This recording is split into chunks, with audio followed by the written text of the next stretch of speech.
Man, Chig, there is no movies like this week to talk about. It's not even worth doing a show. All right, everybody. We'll see you next week. Yeah, let's cancel it right now. No movies. Sorry, everybody. Sorry, everyone. Sorry. Run the theme music. I watched a really bad movie. Do you want to hear about that? Yeah, I do. Do I? Do that as a show. Do you? Do I? It was Nicolas Cage, and he didn't have like any lines at all, except he was in like the entire movie. Let's just do. I feel like I've heard of a movie that goes down like that. Is it the Five Nights at Freddy's knockoff? Yeah, you're calling it a knockoff. I'm calling it a ripoff. It's really just mess. Yeah. It is Five Nights at Freddy's. He's in the entire movie. He doesn't say a word the entire movie. Yeah. He doesn't Oh. say no to any projects because he needs the money. He probably got paid in like beef jerky or something, because I can't imagine they paid him a lot of money. Didn't he get some people would consider him not speaking a bonus. No, he went through a really messy divorce, and so that's why he's doing all these projects that he can't say no to. Oh, come on. I thought it was raised in Arizona. He's good. Back taxes, I thought, but I didn't know it was a divorce. I feel maybe great. It was back taxes. Maybe I'm confusing that with somebody else. I feel great. Maybe too strong an adjective here. Oh man, come on! You're killing me, Smalls. I'll leave in Las Vegas. I'll go with good actor. You know what? Face Off. Come on, greatest movie ever made. Face Off. Instead of regular, you can't even say that with a straight face. All right.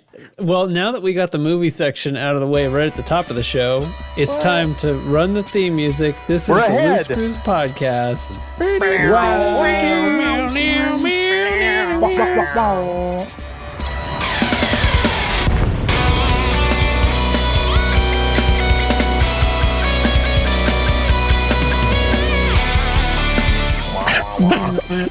Successfully butchered.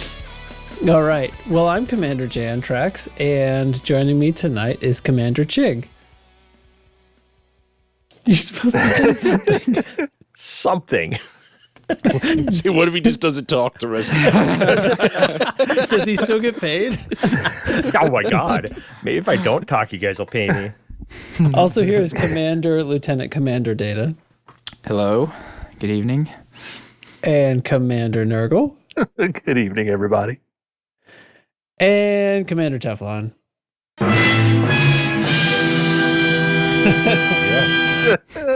I posted one in Chick Chat you got to look at. I'm That's here. good podcasting, I know. Hey, all right. Anyway, I tried to play a sound clip right there, and I don't feel like that happened. It played. It played. Did it? Dramatic Chipmunk? I heard Dramatic Chipmunk. Oh. Yep. Man. You you have your sounds turned down in WeCaster? He's Let deaf. me check. This is deaf. I'm going to check my input settings in WeCaster just to be on the safe side. Yeah, it's well, looking good. it's lit. It's lit. It's Oh, easy. it's lit. Anyway, It's lit. Let me try. Let me just podcast is check lit tonight. Let me just check. Okay? I'm just going to check. Oh, no. Why does he keep saying that? I don't know. What's going to happen? Damn these electric sex bands. That's what's going to happen. I'm still not hearing anything. I want electric sex pants. That's All right. I don't know. I don't think electric and sex necessarily go well together. Don't say that to my wife. In your output settings, you need SFX volume up and regular volume down. Anyway, that's enough. That's enough of that. So that's what it's doing. All right. Well, anyway, it's here we are again. It's another week of disappointment in podcasting, and we've come to the nucleus of it all, the Loose Screws podcast. And what are we going to do? We're going to talk about Elite Dangerous because there's a little bit of news and who knows what the hell else. But first, what happened in your life this past week, Chig? Nothing. All right. What about Data?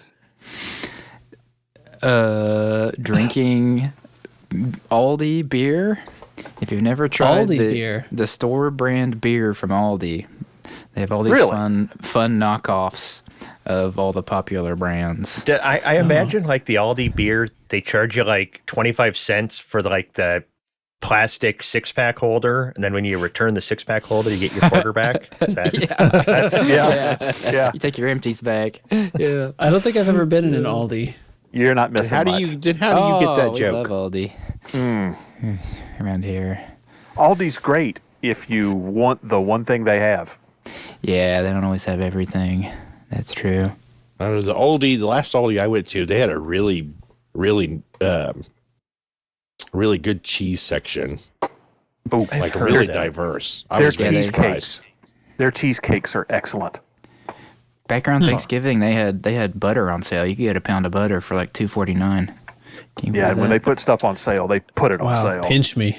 Yeah, if I bought my weight in butter, that would have cost me $385 or something like that. Crazy. They had butter on sale for like $2.49. Like, what's next on Old Man Podcast?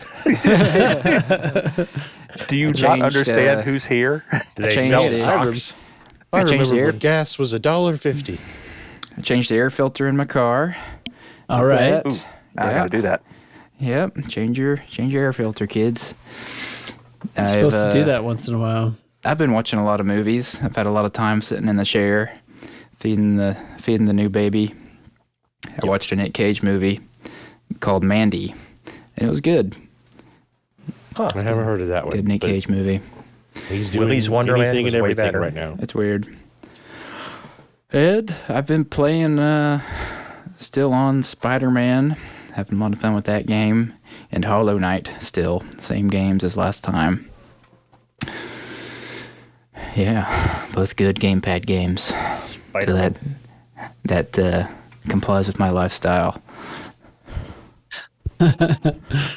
Copacetic. Awesome. Yep. Yeah, sincerely. So seriously though, Chig, should I roll back to you? Nah, just move on. There's really nothing to talk about. All right. What's up, Nurgle? I got a new roof. Hey, a new one. Hey, yeah. Finally. Yep, they put the roof on Thursday into Friday. We're going to build a new roof, and insurance is going to pay for it. Yeah, I'm not going to complain. They paid for all but about $3,000 of it. That's all right. Yeah, I after 2 years of fighting with them, I'll take it. And got a whole bunch of damaged places on the soffits and the eaves repaired at the same time. So I'm going to be spending most of my free time for the next couple of weeks painting and putting up trim and doing all sorts of stuff. But the hard part is done. I was telling my wife the other day, because we were at the hardware store looking for outdoor trim and that type of stuff.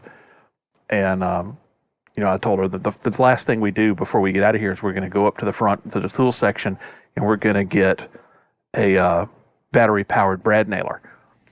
Yes. Right on. And she looked at me this. And she looked at me and said, "Why do we need a battery-powered brad nailer?" I said, "Because when I'm up on a ladder, holding the piece of trim up with one hand and holding the nail in place with a second hand and hammering it into place with a third hand, which I don't currently have, that brad nailer will really come in handy." Yeah. So, If you're at Lowe's, I can vouch for the Cobalt battery-powered brad nailer. unfortunately, I've already got a whole bunch of Craftsman 20-volt tools, so I want to try to stay in that family. You're all right. Yeah, So so I stay with the batteries. I'm having a hard time finding one at the moment, but we are definitely talking to our demographic tonight. I can tell. I know it's sad, isn't it? For sure. There's a whole bunch of people who are listening to this podcast who don't know what Craftsman is because they're too young to know. This is a Cobalt household, son. Yeah. Yep. Sounds like Nurgles is a Sears household. Yeah. I wish Sears it was is gone. Craftsman lives on. Craftsman kept Sears along as long as they could. I wish it was a DeWalt household, but I can't afford that shit. And I think I managed Sunday afternoon. I think I managed to actually play Elite for an hour. Ooh. Hey. Whoa. which may put me ahead of everybody except Trax. Combined. So that's it. Nothing interesting happened at work. And I got a roof. All right. Raise the Sweet. roof. Fantastic. I guess that's down to Teflon then, man. What's up? Oh, hey, what's up? How's it going? How's Ohio? I mean, it's fine. High in the middle and round on both ends. It's fine. People here don't understand what real snow is. Oh man, my They lose mother-in-law. They lose she their was, mind like, for 3 so to 5 inches, concerned. and it's like, what are you talking about? That's not even Yeah. like real snow. I can still see grass. Like, let me know when you get South Dakota or Minnesota level snow when it's up past my knee. Like, come on. Yeah. Yeah, there was going to Not be a that little bit Nurgle of knows snow. anything about that. My mother-in-law was all worked up about it and telling me, "Oh, geez, you're really going to go out?" And I'm like, "I got stuff to do. What are you talking about?" Yeah. I didn't know that they closed schools due to fog. But that Oh, happened. wow. Wow. But it's like that everywhere. Because years ago, I had a friend that lived at California, and I can't remember who called who, but we're talking on the phone. It's like, yeah, I heard y'all had an earthquake out there today. And he goes, yeah, it was like a 4.0. We barely felt it. And this is the same guy that called me and said, "Are you going to have to evacuate because of the hurricane?" I'm like, dude, it's a Category 1. I'm going to work. But it's you get used to the stuff that happens where you live. So. That's The food truck on the corner is still running. Why would I? Yeah, exactly. That's like Florida's all the time in Florida. Yeah. Except in the winter where it rains iguanas. Yeah, like literally. Yeah. Well, I mean, other than that, we got some Poor house things. construction going on. We're putting up a new wall for the bedroom, between the bedroom and the kitchen. We're putting a wall in the bedroom, and we're making the kitchen pay for it.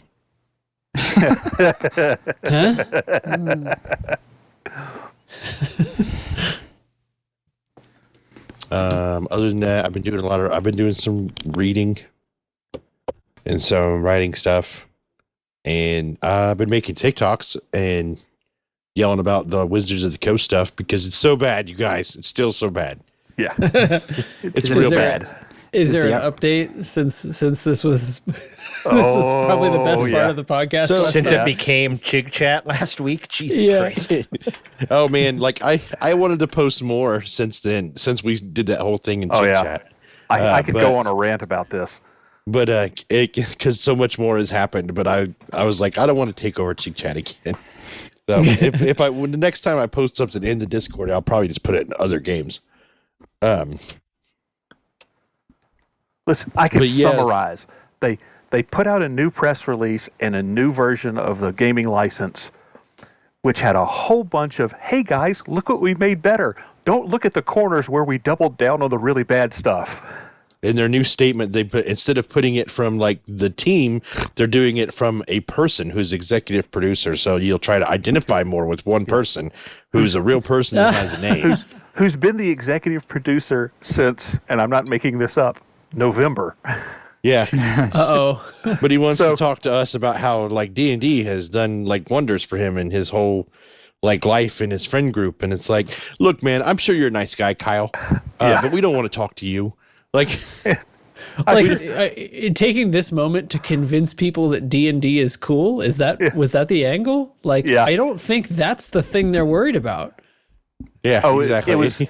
It was rolling out poor Kyle as the sacrificial lamb to convince the community that, hey, we're really not evil if you don't look real close.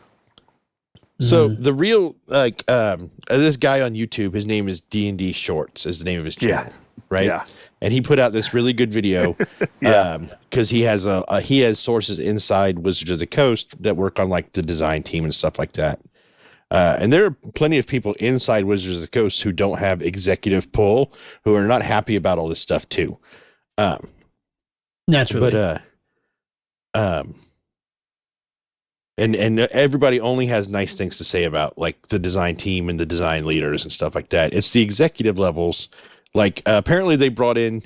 So for one, their CEO, their current CEO, they brought in came over from video games, working on like Microsoft stuff and things like that in their online space, and is famously quoted as saying D&D's undermonetized.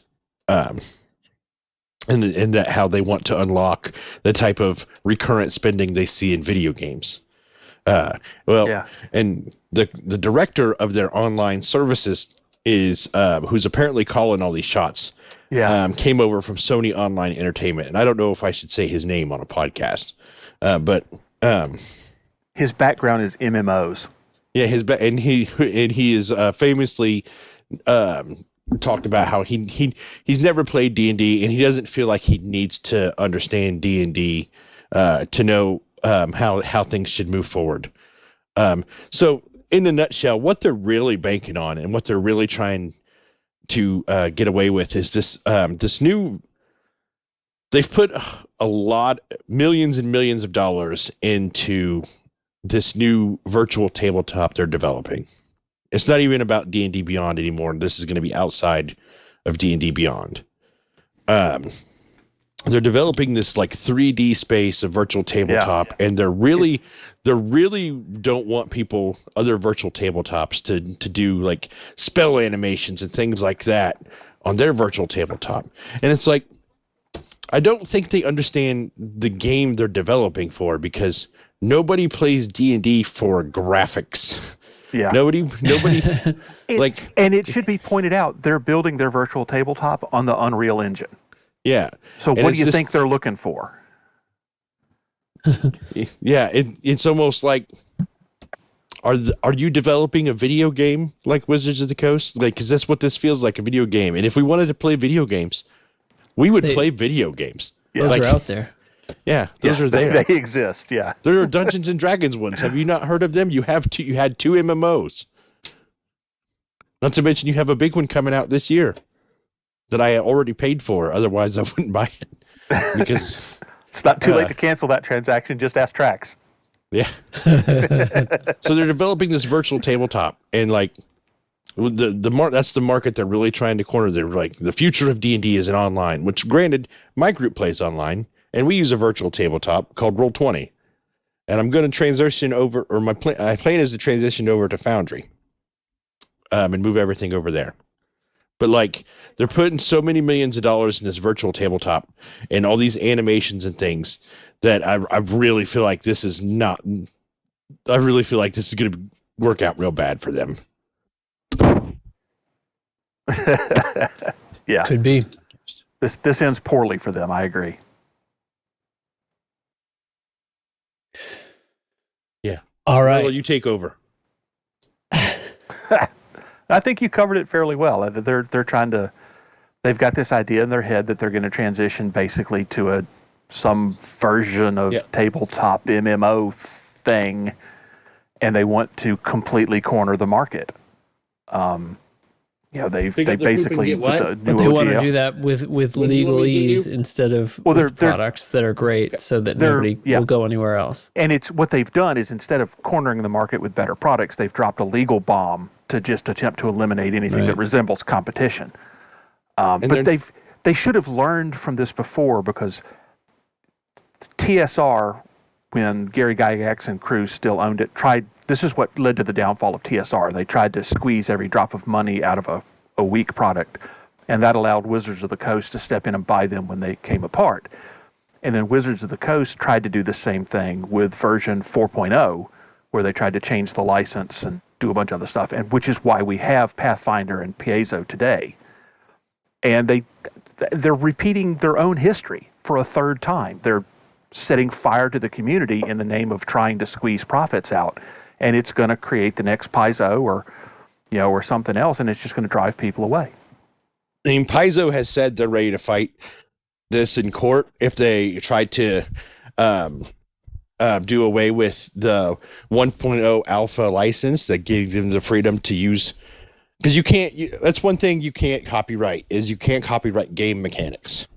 You can copyright game mechanics terminology, certain terms, but you can't copyright outright mechanics. That's Sure. not copyrightable. Otherwise, nobody could ever roll dice ever anywhere because Yahtzee exists. Pretty much. Yeah. Same principle. Yahtzee or Las Vegas would have it. Yeah. Yeah. Gotcha. Right. Thrilling. That's You lie one like word a for it. dog. You lie like a dog. All right.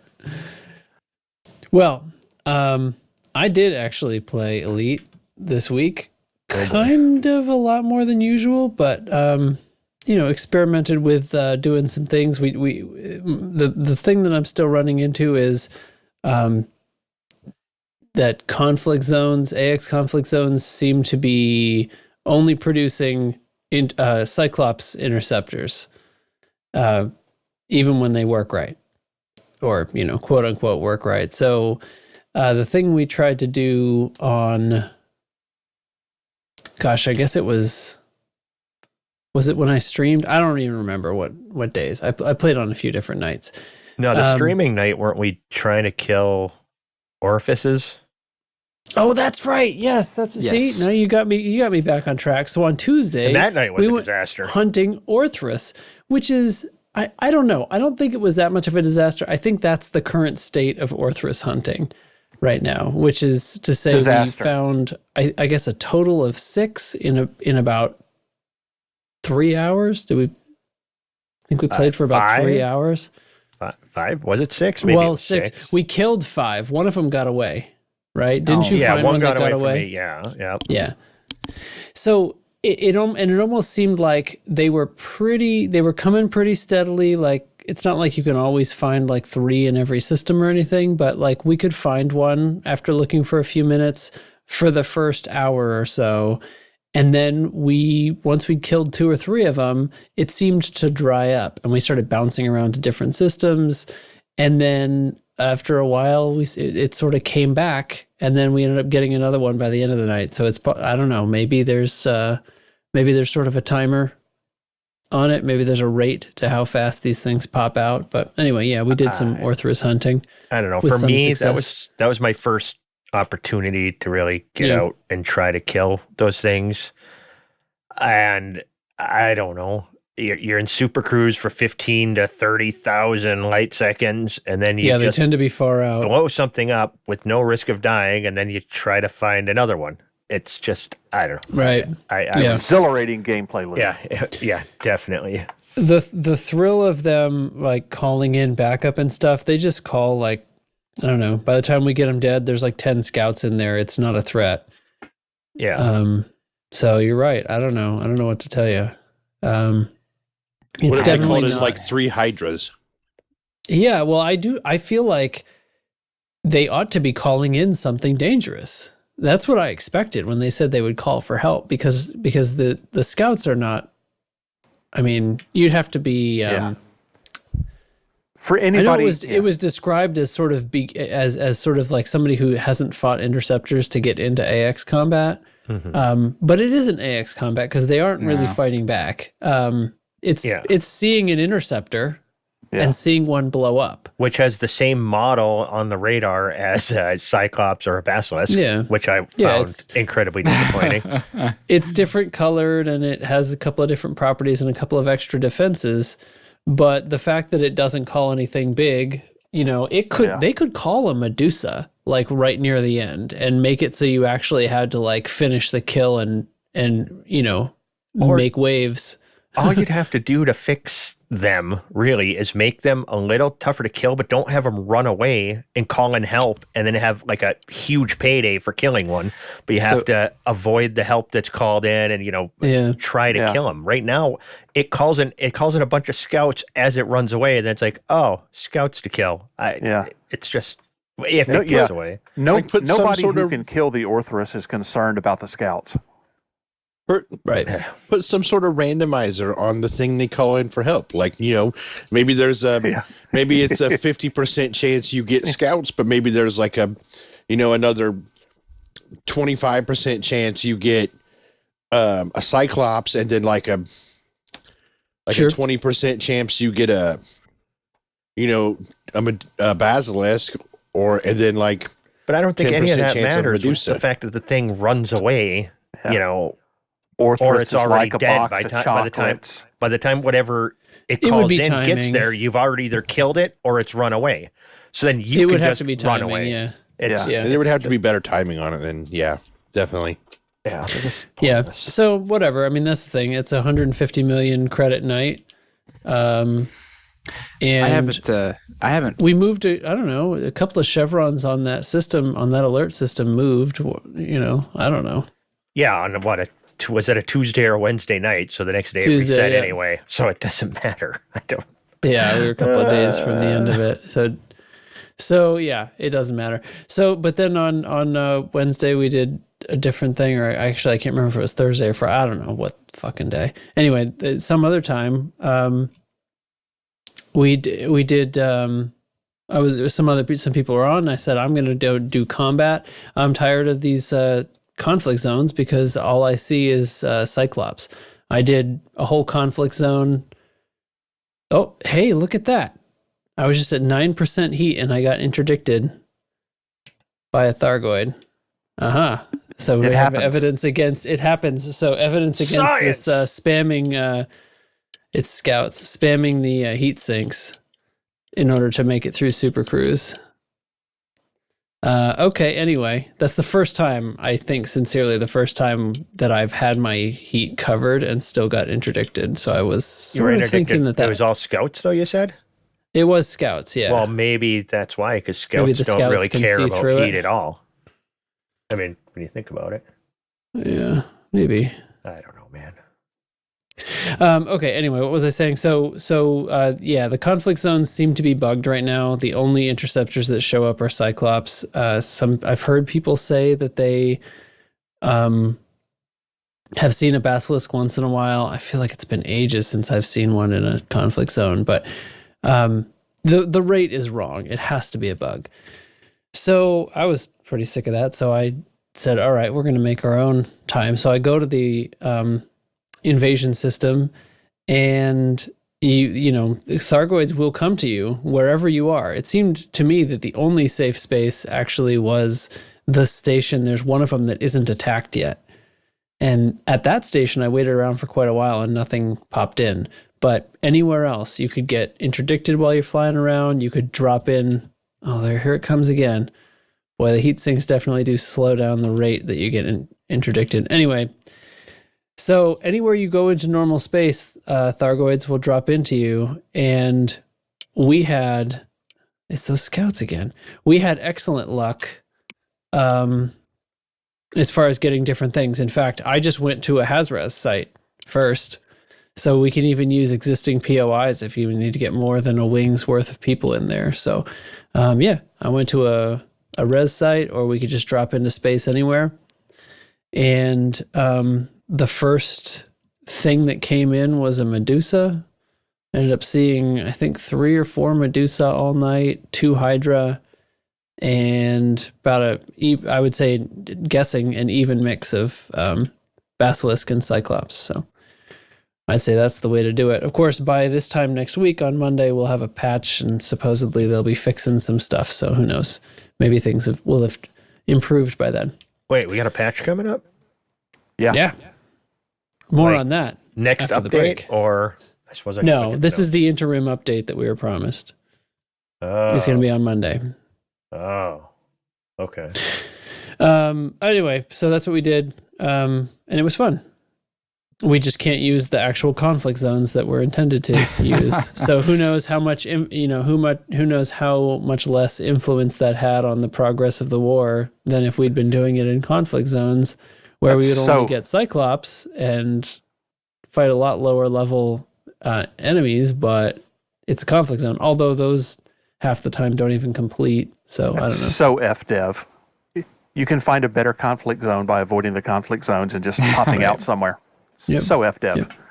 Yep. Go to a Hazres or not. We went to the safe station, the station that isn't attacked, and then I would just fly into Super Cruise, fly about a megameter or 2, and then drop.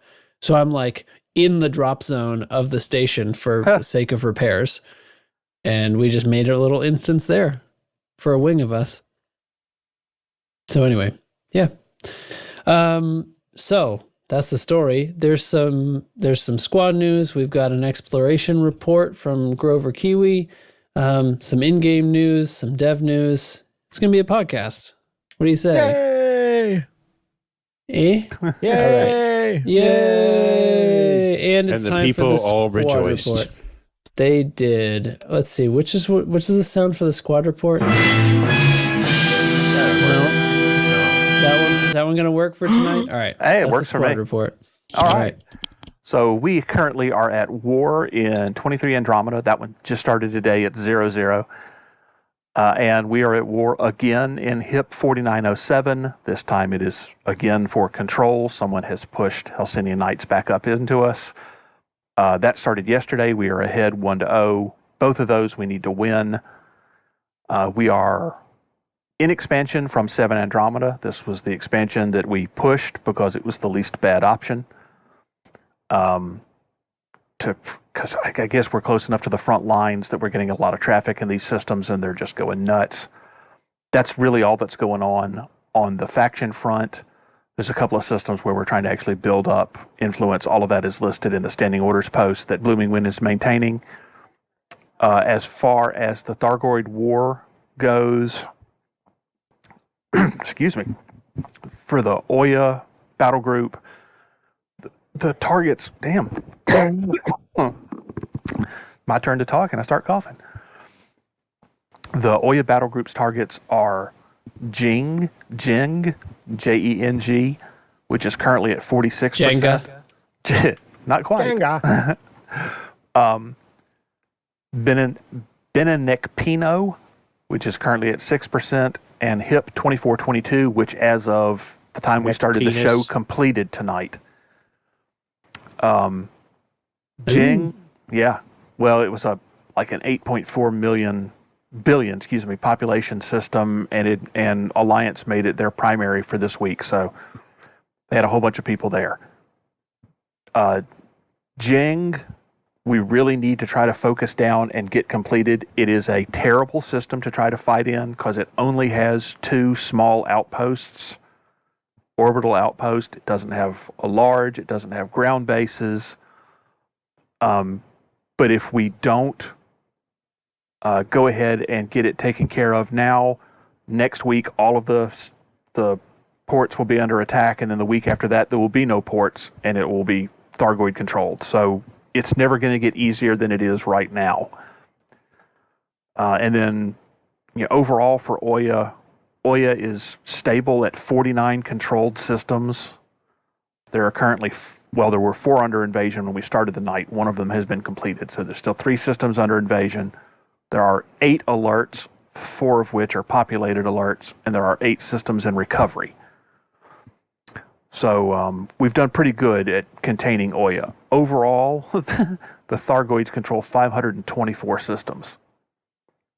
With another 20. That's expanding, right? Like that number grows each week. Well, the big burst of expansion, because they had a whole bunch of invasion systems and stuff when the Maelstroms first landed, so the big burst of controlled systems is over. But there's 524 that are controlled now. There's only 29 that are current invasion systems. Outside of Oya, I don't know how many of those may be in the last week. It's entirely possible that we can roll all or most of those back before they become controlled. There are 94 alert systems right now, though. So some of those are going to be uninhabited and they're just going to go straight to controlled. And across the whole bubble, there's 28 systems in recovery. So, I mean, we're making progress. Slowly but surely. Last week, for the first time, AXI was able to reclaim a controlled system. Woohoo! Right. And there's now very strong evidence that the difficulty of reclaiming a system is related to how far away it is from the Maelstrom. The system AXI, the system AXI pulled back was either 30.4 or 31.4 light years away from the Maelstrom, and they were able to move it relatively easily with just a fairly controlled group of people doing it. not going hog wild and sending everybody there. They took a very selective group of people and just recovered it. So that may be something to look forward to in the future. May be possible to pull some of those back. And then, of course, we've got a patch coming in Monday, which may or may not fix any number of bugs with the bugs. Yeah. Fully expecting a lot of stuff that we've learned about the difficulty could get changed. Yeah, I do too. Because I think a lot of the bugs are holding back what we can succeed in. I think especially the CZ bugs, I think, are a problem. Yeah. And we may see some fairly rapid progress after that patch comes in, but we'll have to wait and see. I mean, they may introduce another bug with the patch. Who knows? No. But I'm not salty. But the information for all of that is in the standing orders post in the faction section of the Discord, and we also are posting all of the stuff from AXI, PDES, Operation IDA, Oya, and we're putting all of their priority lists and everything into our standing orders section. Oh, you are? In a separate post. Yeah, it's all rolling in there. So. All right, Brad. I had seen, I think it was maybe today or yesterday, I think it was Operation IDA. They had done a test. They basically picked a system and said only run cargo missions, right? Cargo missions. Yes. Cargo missions, so not commodity deliveries to the market, but cargo missions, which is more difficult to do, right? Because it kind of requires you to be there and then go find the thing. And I guess they decided that the progress specifically just from that was not great. Like it was de-emphasized in an invasion. Yeah. That was the conclusion that they came to, yes. Okay. Yeah, they're going to have to work something out because it's at this point it is literally easier to ignore alerts, let them become invasions, and then try to smush them in the first week. And then smush them, because you can do all the combat in the invasions. And it's literally easier to save an invasion than it is to prevent one. There's just something not right with that. Right. Okay. Great. Well, now since I'm playing segments, let's just jump ahead and do our exploration report. What do you say? Okay. Yeah. Yes. Here we go. Thanks, Grover. Space. It's a dangerous business, Frodo, going beyond the bubble. You engage your frameshift drive, and if you don't keep your feet, there's no knowing where you might be swept off to. And this is the Exploration Report. This week, I want to talk about something a little personal and something that speaks to why I love exploration. Last year, I got involved in the Twitter exploration community, a mostly awesome bunch of commanders sharing stories and experiences of Out in the Black. One of the most famous and prolific, Commander Picard of Mission Farsight, had dedicated some of his Earth-like world discoveries to other exploration commanders. It was a real shock and honour when he dedicated one of those discoveries to me. It was an Earth-like world near the galactic core and bordering a planetary nebula. He sent me a DM with the system name and I tucked it away for the right time to head out. Just before Christmas, I set up my Asp Explorer, renamed it to Farsight, and headed out to the system Commander Picard had dedicated to me. Now I did reach the system and it was awesome, but what was really interesting was how I found myself getting there. The plan was to dash there and back, using the neutron plotter to navigate the 25,000 light years each way. It started okay, but along the way I felt like I was missing out. Not from all the activity in the bubble, mind you, but on all the systems I was passing along the way. I still wanted to get there fairly quickly, but I also wanted to stop and see what I could discover along the way. There's something to me that is completely alluring about being the first to discover a system. It's not about having my name on it. It's not about the money I can get from scanning. There's something else. Something about being alone to do my own thing, to being the first to somewhere, to finding something special amongst the mundane, maybe even finding something noteworthy. There can be a real case of FOMO when you're out in the black, seeing all that's happening back home, but the pull of the unknown is stronger. Explorers do have different motivations of why we do it, and we tackle exploration in vastly different ways. But the pull of space is just as strong, and there is a community of explorers and travellers that's never really too far away. I hope for my part I can encourage a few more to leave the bubble, even just for a little while, and see what our galaxy has to offer for themselves. And to Commander Picard, who was a catalyst in my latest adventure, 07 and safe travels. I hope we can cross paths again one day. In exploration news, the 4th Quadrant expedition is about to start on the 1st of February.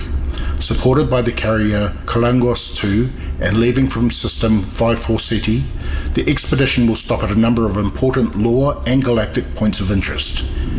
Being connected to the carrier is a must, as some of these destinations can only be reached by carrier, or if you get yourself there, only a carrier can get you back out.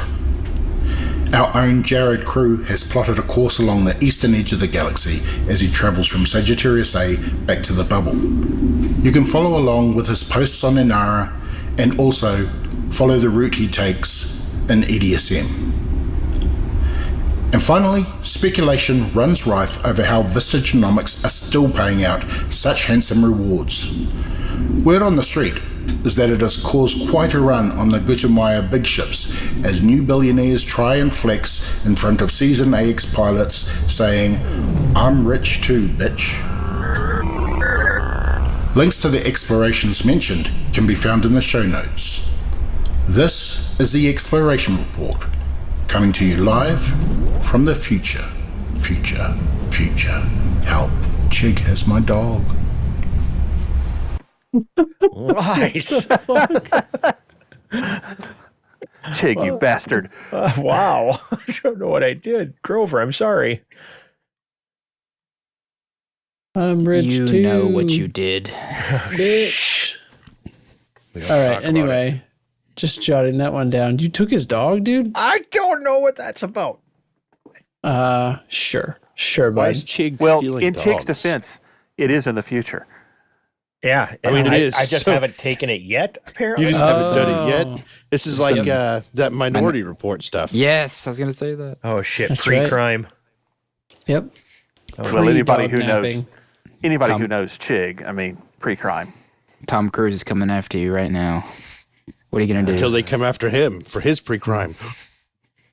Pre-crime? Tom or Cruise is a dog pre- thief as well.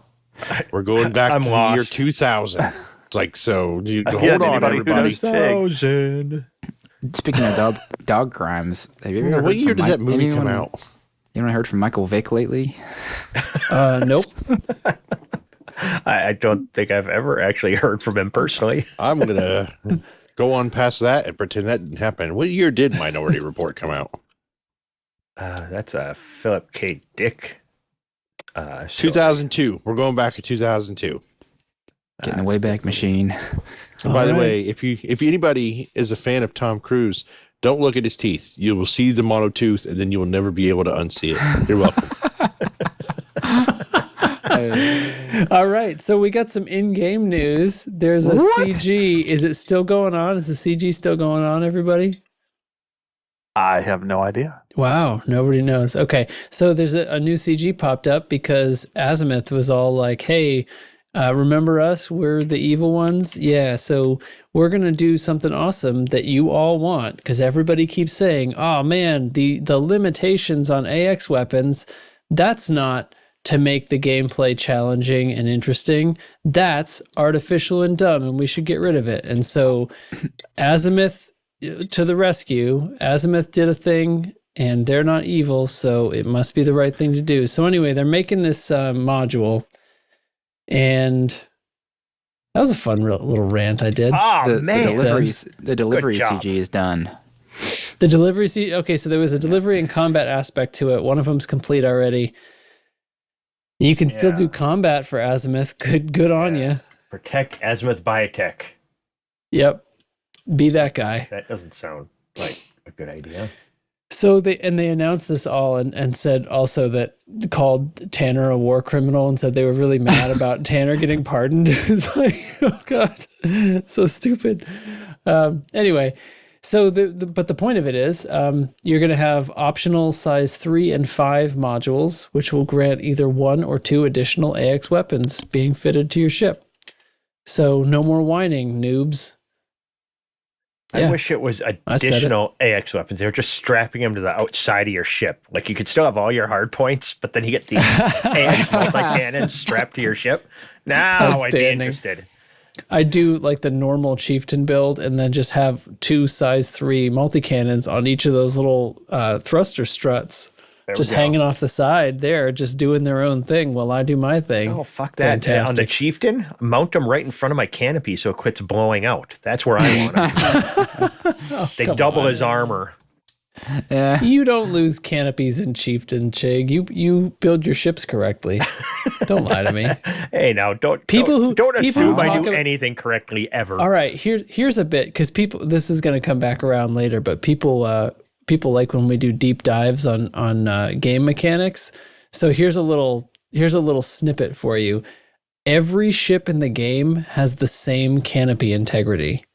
There, your minds are all blown. So how many SRV bays should I install in my AX combat ship? Shut up, Lark Shadow.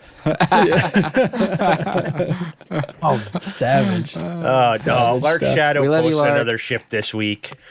And I had sworn I wouldn't look at his ship builds anymore, but I did and had to build it better. And he still came back with reasons why, he wouldn't do it that way. I literally made it with like twice the armor, twice the shields, 3 times the module reinforcement. And I let him keep his SRV bay, let him keep his collector limpet. And I made that thing a tough little bastard, but I can't do that. Why make it more effective? He's true to himself. I know. He knows his truth. He's a happy little feller. I love Lark Shadow. I think he's doing it on purpose now just to try to trigger me. He's always when he plays the game, he has fun. More than I can say for the rest of us. I'm guessing he blows up a lot too. He probably does, but hey, what are you gonna do, right? So what do you guys think? We had previously discussed about increasing AX weapons capacity. That was before we knew exactly the way it turned out to go. What do you think? Do we still know exactly how it's going to turn out? We don't know. You're going to get 1 or 2 guns, and it consumes a module. Yeah, you don't know if you can have more than one of those optionals in there. Yeah. But it would be pretty rough to have more than one. I mean, you'd run out of hardpoint slots. Yeah, that's true. Well, and I assume these don't work for the Guardian weapons either, right? That's the other unknown. Okay. Yeah, that's another assumption. Making an ass out of you and umption. But I think you guys pretty much had it last time we talked about this, though, that if you were adding more than 4 Guardian modules, you'd just overheat and consume too much energy. You wouldn't be able to anyway. Exactly. That problem takes care of itself. It's going to balance itself. Yeah.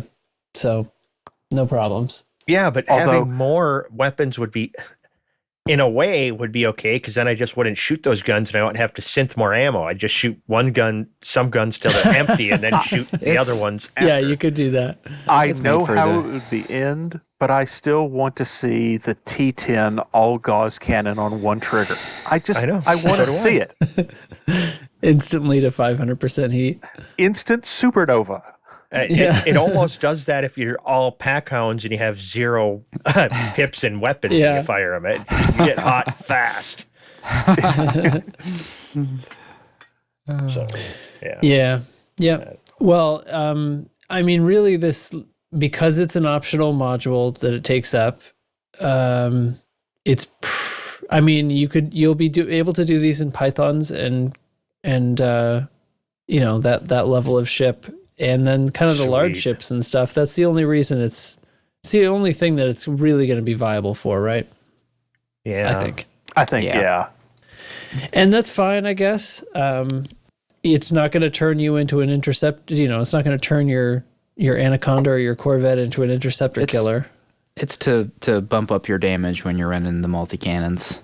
Yeah. Right. That's what it's for, which is fine. It's fine. Yep. We're supposed to at some point have to have a rework of like a core game function? Is this that? They're still be very thinking that's disappointed. scheduled for. That was supposed to be early 2023. Oh, I thought that was supposed to be like early 2016.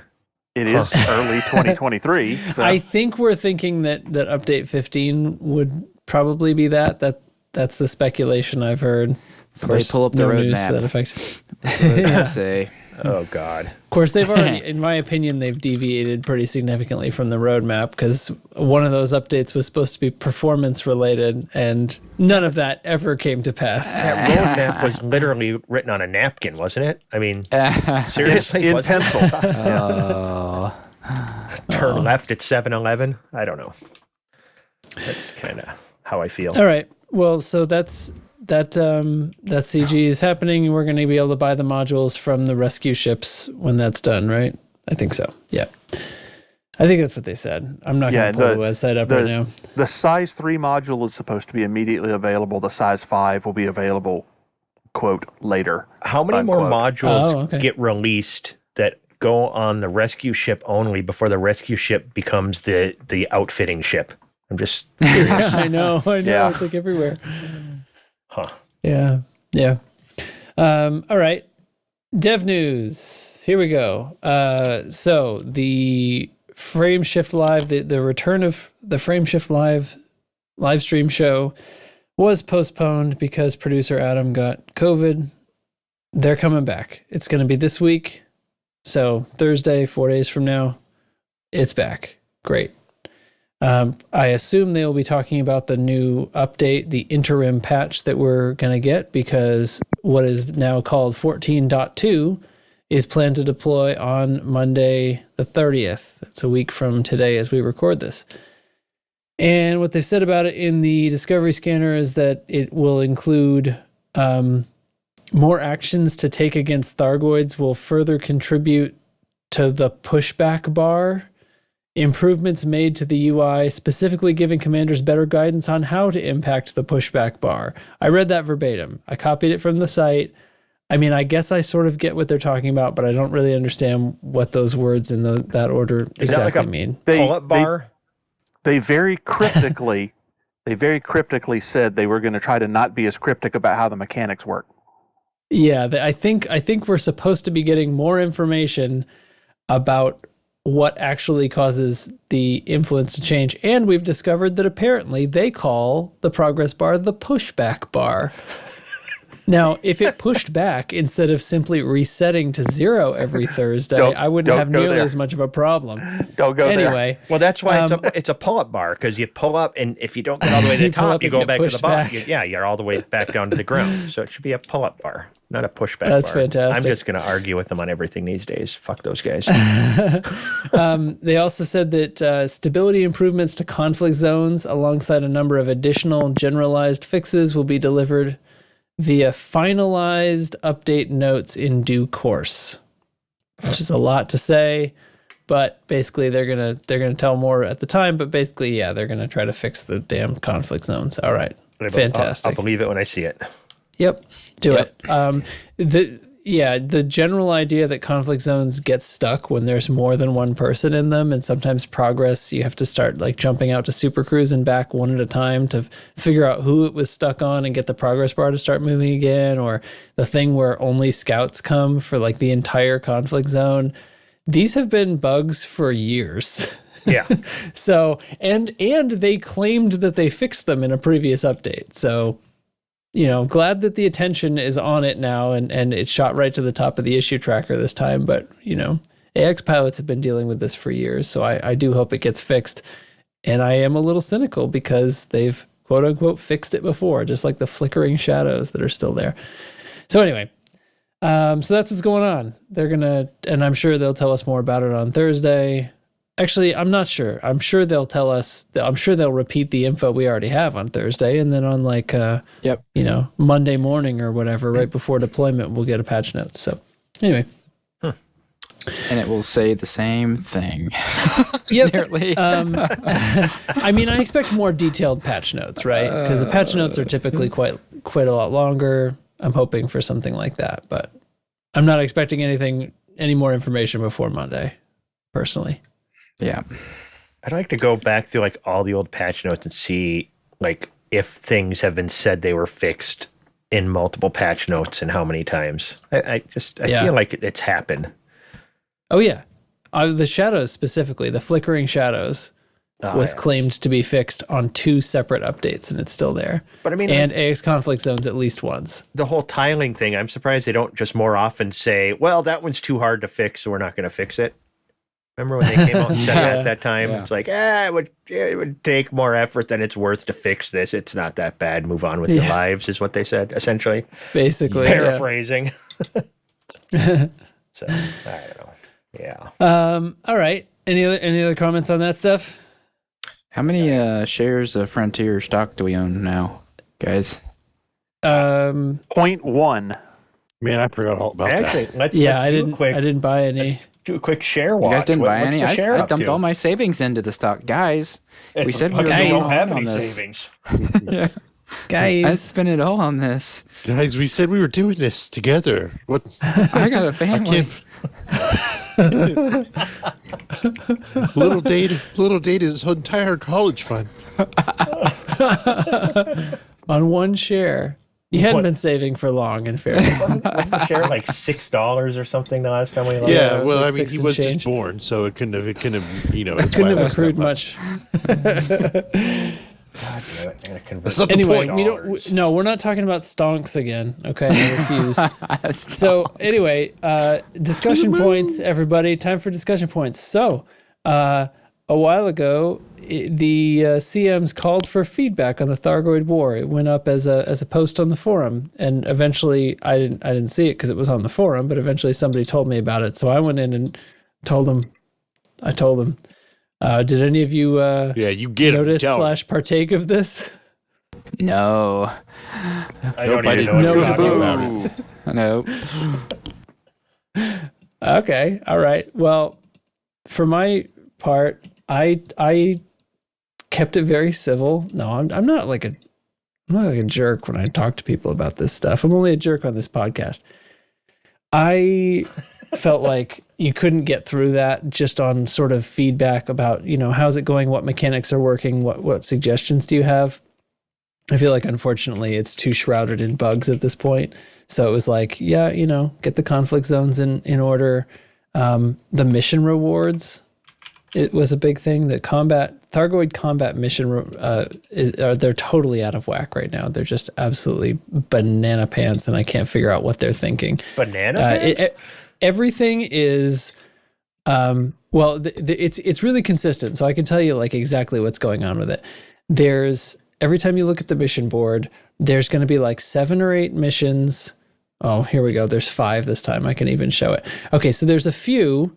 They're all for an unreasonable number of Thargoids. 6 Medusa, 11 Basilisk, 13 Basilisk, 7 Basilisk. Half the time there's like 5 Hydra on here. And then there's one at the bottom that says hunt down and kill a Thargoid whatever. It's Cyclops or Basilisk or something. So there's one mission for one, and it's the only one that's not a wing mission.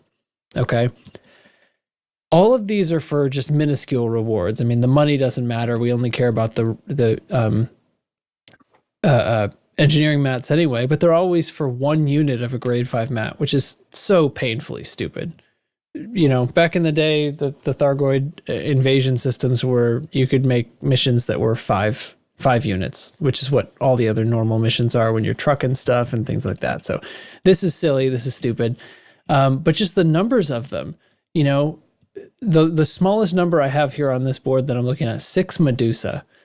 Look, I don't have a problem killing 6 Medusa, but considering they don't even turn up in your bugged conflict zones right now, like I went out, I had to go elsewhere, and I mean, still 6 is going to be a lot to find if there isn't signal sources out there where I can actually pick which interceptor I'm going to get, right? Which there isn't in these systems. You have to kind of find them randomly. I don't mind finding things randomly, but 1 Medusa would be reasonable. 1 Medusa, give me some engineering rewards for that. That's a mission I can complete. Here's the other thing. Nowhere on this mission board does it say when the timer's going to run out. But guess what? They do have timers. You just can't see what they are. So you find one for 5 basilisks and take it. Well, shoot, I only encountered 4 that night to the best of my abilities. Well, I'm going to fail that mission now. and I have no idea what the timer is before I pick it up. So anyway, that's real bad. So that was my comment. And then of course the other thing is just the reset causes, most Wednesdays and sometimes Tuesdays to be irrelevant. Any work we're doing in systems, it's, we've either completed one and we're too far off from any of the others or something to that effect. And that sucks. That's not the way it should go. A partial, the pushback bar, to use their parlance, should push back, not reset. And then we wouldn't be just throwing our effort away on those particular days. Those effort spent on those days would count just as much as effort spent on any other day. So anyway, that's my feedback for the war so far. Besides that, I really feel like it's hard to evaluate because the conflict zones don't work. And for several weeks we had problems with mission boards, and it's tough. And to think that the difficulty level has been being adjusted in the background once or twice under these conditions, it's ridiculous. So that's my feedback. What anybody want to offer some feedback? I ditto what that guy said. Yes. It's hard to argue with that. Yeah. With me? I just want to echo Really? what Chig said. Pushback bar. Hold on a second. You said it was hard to argue with me? Is that With what you said? said. With what you said. Oh, hold on. Honey, did you hear that? Say it again to my wife. Hold on, she's here now. Say that again. It's what now? Hard to argue with what? I said he's very argumentative and full of salt. Oh, man. He says he loves you very much. Actually, Jan Trax, of all the people I've ever gotten into debates with, he's very is amenable to the word. He's very easy to discuss because if you make a good point, he's like, man, that's a good point. So he's easy to argue with.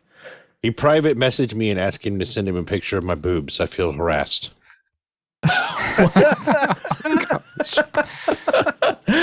Oh, God.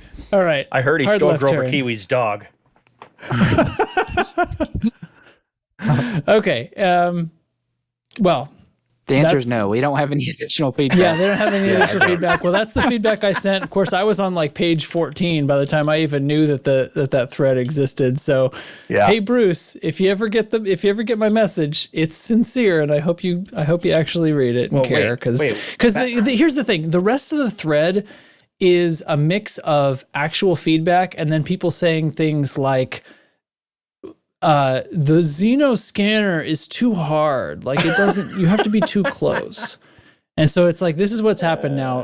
Thargoid combat has gone mainstream, and that's caused people to think that it should be, I guess, lowered in difficulty so that if you have no experience in it, you can be good at it. I guess I'm going to take over for Dubs on the podcast at this point. It's not easy. It's the hardest stuff in the whole game that isn't, high level PvP. Why do you? It's not going to be made easy. It's dumb. I don't know. I have no problem with the Xeno scanner, and I guess my perspective is from that of an experienced AX pilot. But come on. What did you think was going on? What did all these people who hadn't gotten into AX until now, and it's the Xeno scanner's too hard, you should change it.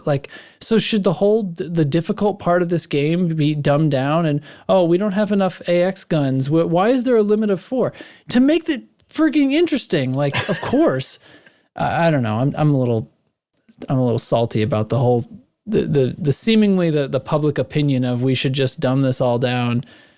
You know what? It's possible to do. It's not like they made this so that you can't complete it.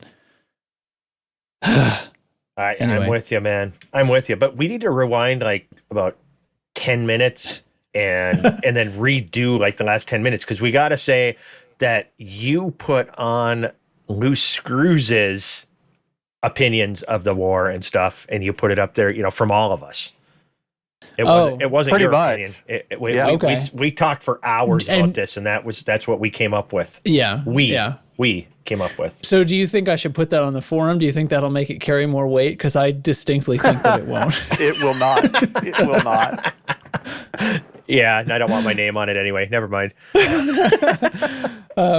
Okay, I'm feeling bad. Like I actually I don't mean to complain about people who haven't gotten into AX combat, but like if you aren't experienced at it and then you go in and your comment is this should be easier, come on, you can't be taking yourself seriously in that moment, right? But whatever. That seems to be one of the major takeaways from this thread seems to be the Xeno scanner. Oh man, that thing's hard to use. Yeah, but that's anytime you see new player stuff on the forums, they complain about just weird stuff too. Super Cruise sucks. It's like, well, yeah, but it gives you a sense of scale. Go play. There's a different game for that. What is it? The cartoony one there. Pac-Man. No, I was thinking of No Man's Sky and stuff. No Man's Ski. Yeah, that's the one. No Man's Ski. It's the one. Donkey Kong.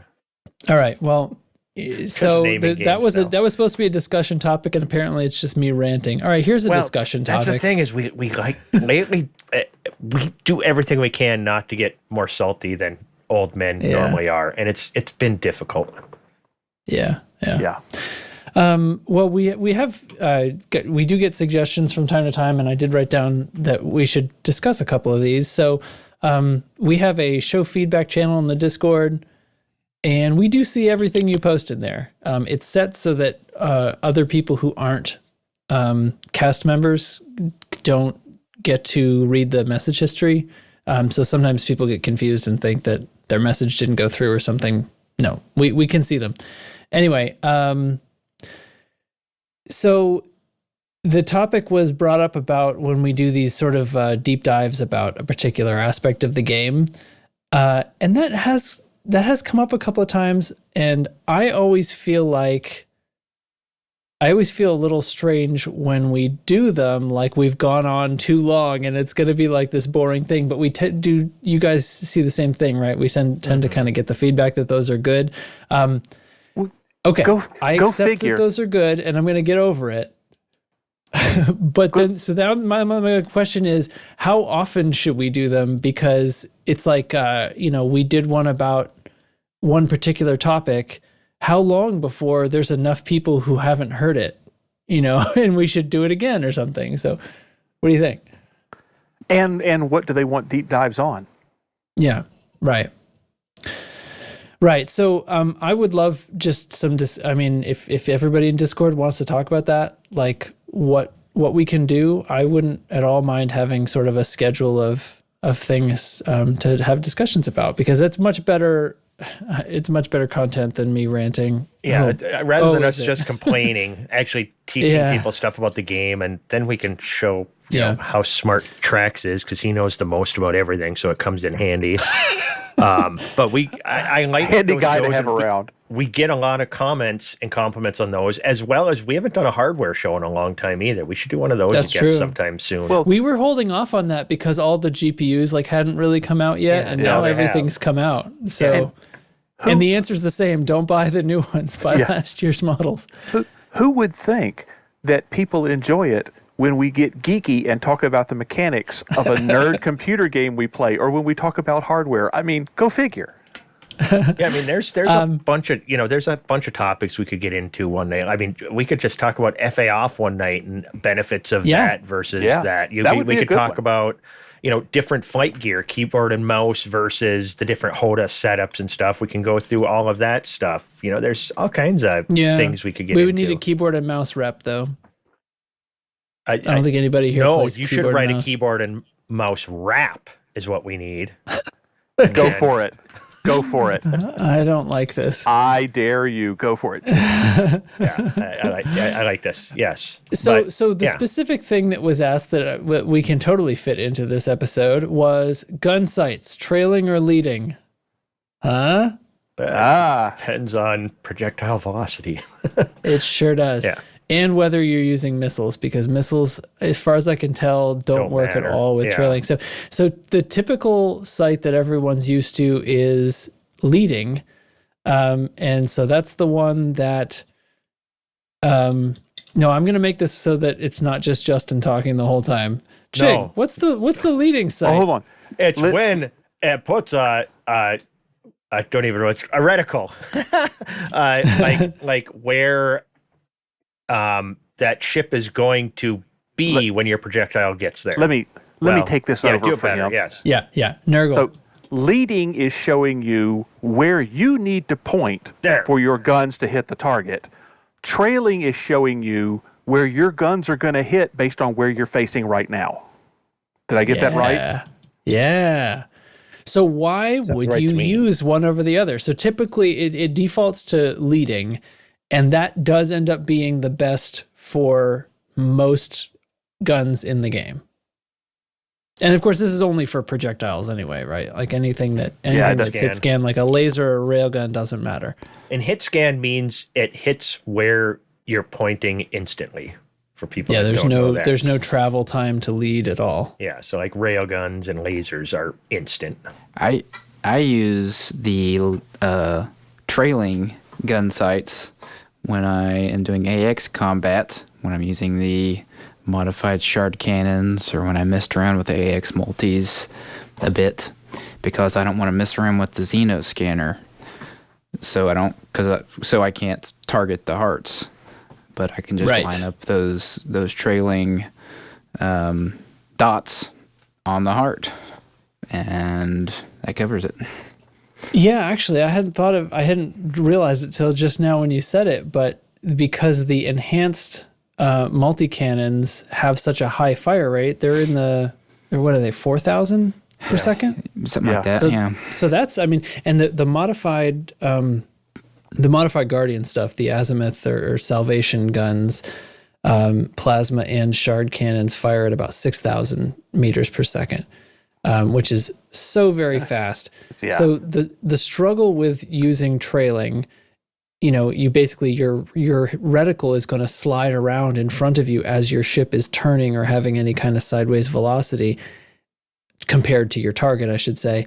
And in most cases with like the projectile weapons that are normal human weapons, like plasma accelerators, for example, their shot speed is like around 1,000 meters a second or something. It's relatively slow.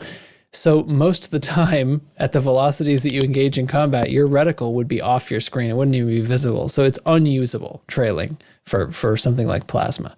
You got to use leading. But for these guns, since they shoot at like 4,000 meters a second or 6,000 meters a second, that's much more reasonable, and the reticle doesn't even move that much.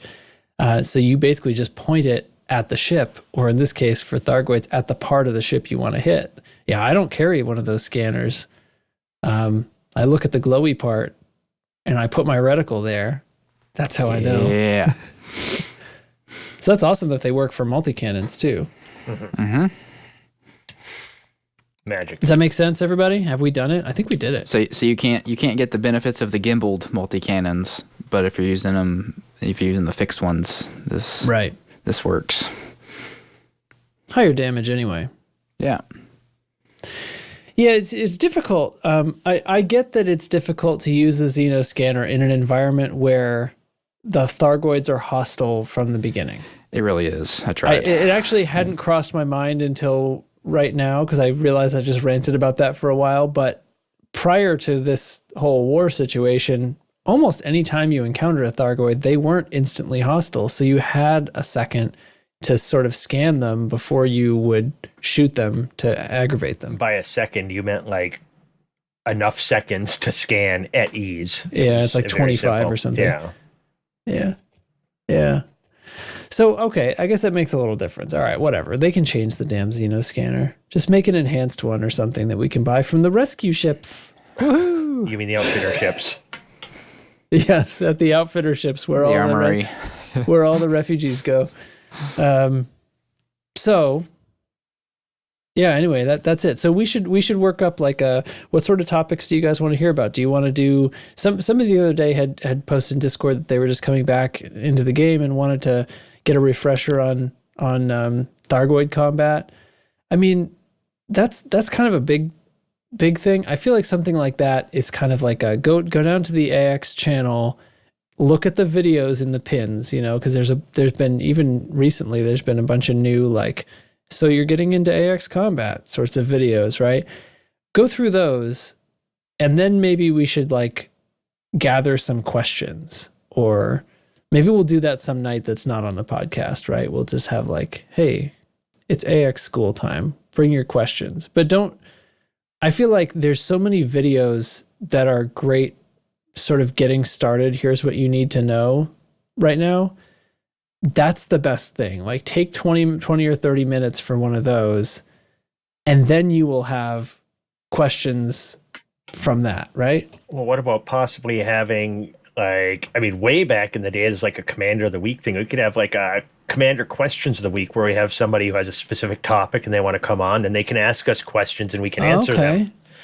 Yeah. I like that. That's a good idea. Cool. Yeah. I mean, assuming they're available, but they could also write, if they weren't, they could write stuff down too. Yeah. Or if they wanted to have somebody come on and pretend they are them and ask the questions. Yeah. Oh, we could give Send them in proxies. In fact, we should have Teflon do it. Yes. Teflon. I feel like Teflon could definitely, he could act the people who couldn't be here themselves. Yes. That sounds like a plan.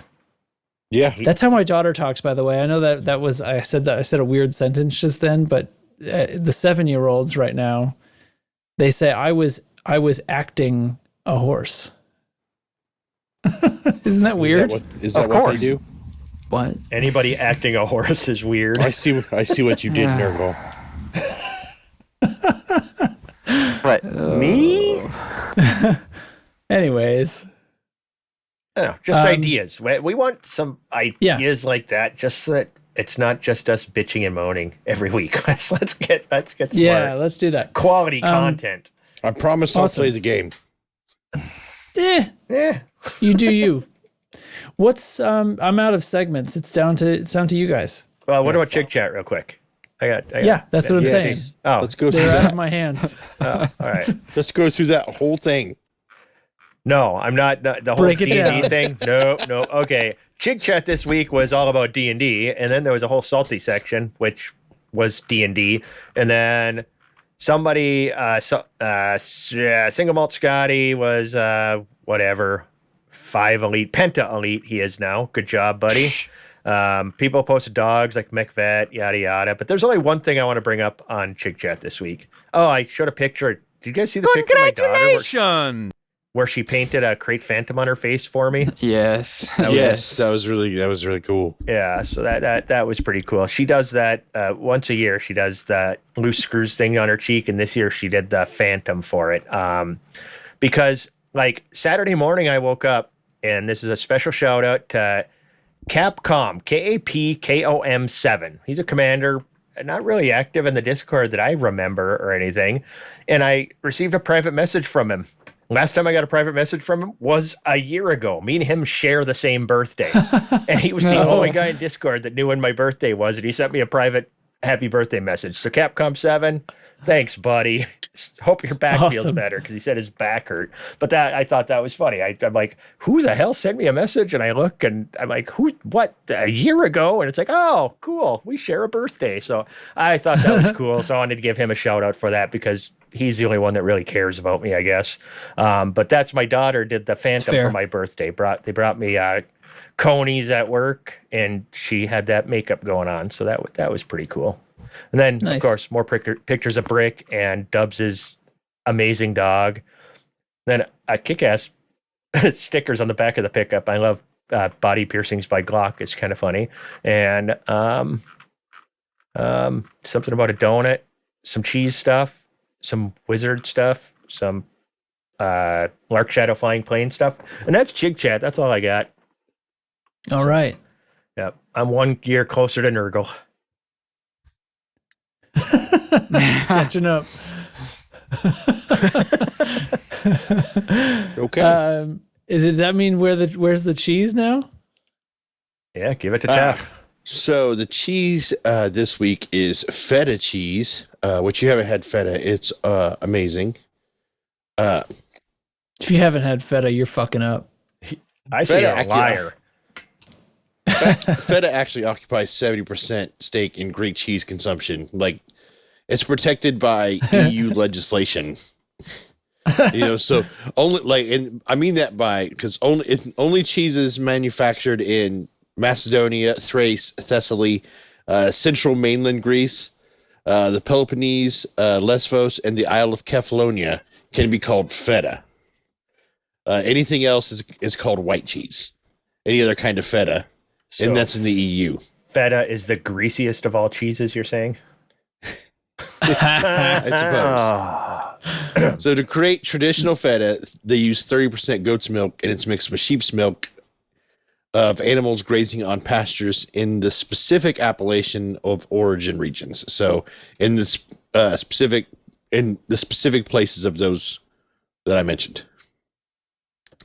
And on the whole, feta is pickled curd cheese that has a salty and tangy taste, which is enhanced by the brine solution that they put in it. Okay. It depends on the age for the texture.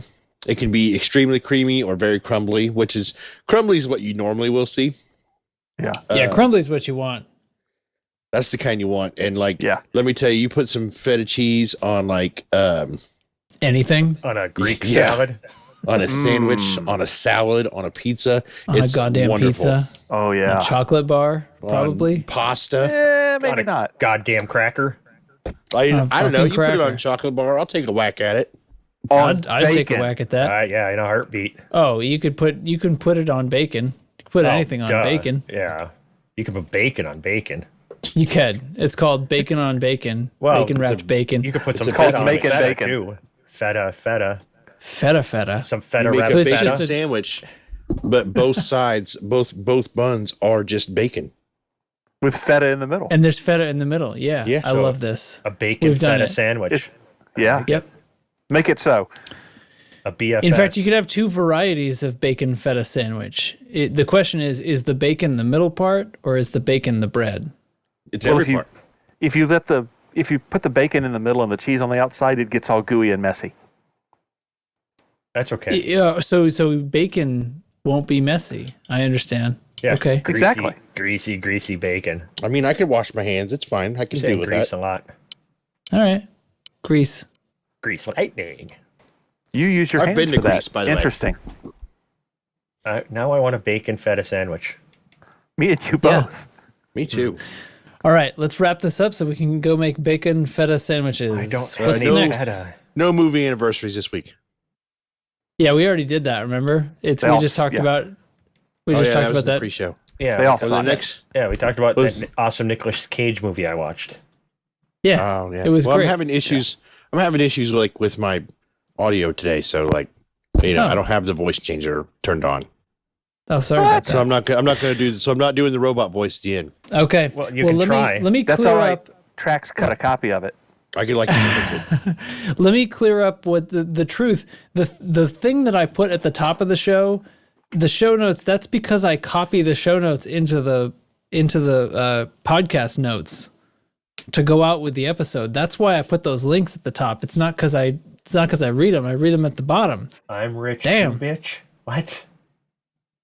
What's going on at the top? Oh, that was my suggestion for episode title. Were we talking It's from about being Grover's rich? segment. Oh, okay. I'm rich too, bitch. That's what the explorers say to the AX guys. My brain locked up after he accused me of stealing his dog, so I don't know. I forgot everything he said before that. I'm rich. I think that was bitch. before that. All right. Anyway, well, that's it then. We're gonna wrap up this Dern podcast and say yeah. Okay. This is a family show. You gotta keep it PG. Calm down. All right, so this has been the Loose Screws podcast. It was all right, What are you gonna say? And it was probably better interdicted again at 6% heat. This heat sink thing doesn't work in the Python. Anyway, bullshit. It's an urban legend. Urban legend. Heat sinks and super crews. Urban legend. Yeah. Turns out I actually thought that was kids. real because I didn't get interdicted for a super long time and I kept my heat under 20%. Then tonight I've gotten like 3 times well under 20%. So all bets are off. It's completely they probably random. Changed it because you kept doing it.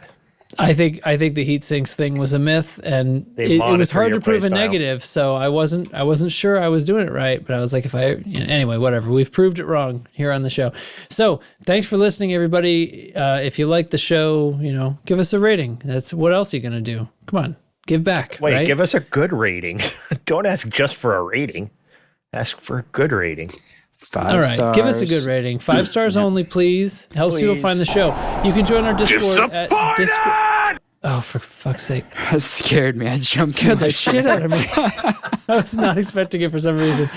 Anyway, you can join our Discord at discord.io/loosescrews, and you can check out the merch store. Then don't join. Unless you're a dick, in which case you're gonna get yourself filtered out one way or the other. We have there's a strong non dickhead vibe going on in our Discord. You will figure that out. If you're a dickhead, you're not gonna last long. That's just what happens. Yeah. Anyway. And visit our merch store at loosescrewsed.com for mugs, t-shirts, hoodies, and more. And of course, you can support us on Patreon. Yeah. Tef's back. Yeah, I fell back out. For the mug. You can support us on Patreon, patreon.com/loosescrewsed. And there's nothing left. Show? But for me to thank Chig, Data, Nurgle, and Teflon for joining me for this lively discussion. You should really only thank those that really help you out. Like, I shouldn't have gotten a thank you. Not this Yeah, week. I didn't need I don't know. I feel like you really guys all contributed to this show. Come on. Well, Good job, everyone. all of us did except Data. He didn't do shit. Something I forgot to tell you guys about my week this week earlier. We went to a thrift store and we were shopping for books. And by the way, $20 in your pocket? If me and my wife go book shopping, like if you ever seen people with an actual addiction, it's like that when we're book shopping. Like we will just start stacking books, and I'll pick up something she likes, and she'll yoink that out of my hand, and she'll pick up I like, and I'll yoink that out of her hand. Yoink. Well, I climbed down at the bottom shelf, like I got on the floor, and I was like, "There's history books down here." Like a true addict. Yeah, there's history. I spent $83 at a thrift store on books. Like, let me tell you what I got. I have a full set of Civil War. Like, this is a set of Civil War books, complete with like photographs, details about battles and maps and troop movements. And I got the same thing for World War II, so like the Red Army Resurgent, the Italian campaign, Return to the Philippines, the Battle of Britain, Russia besieged the resistance, like the French resistance, the Air War in Europe, the Battle of the Bulge, stuff from China, the Home Front in the USA, how blitzkriegs work. Like I have a whole set of these books. Like these are not small books. And I saw it, and then my wife was like, she's like, all right, get them. And I was like all of them? I was like, yeah, like all of them. Like you see how many there are down there. Yeah. And somewhere there's the widow of a history professor that got a room back. And we also got I got two other novels that I found in there, and my wife got a book on like on the history of the British monarchy from it starts all the way back during the English kings before the Norman invasion in 1066 and goes forward all the way up into Elizabeth II. So awesome. Yeah. I'll have to post a picture of this huge stack of books. Like it's incredibly heavy. Yes, you do. Sweet. That's another reason we're building the bookshelf into the wall in the bedroom.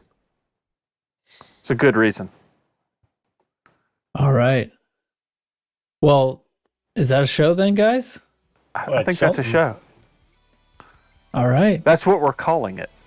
That's what we're gonna call it. All right, guys. Well, we'll see you, next week and all that.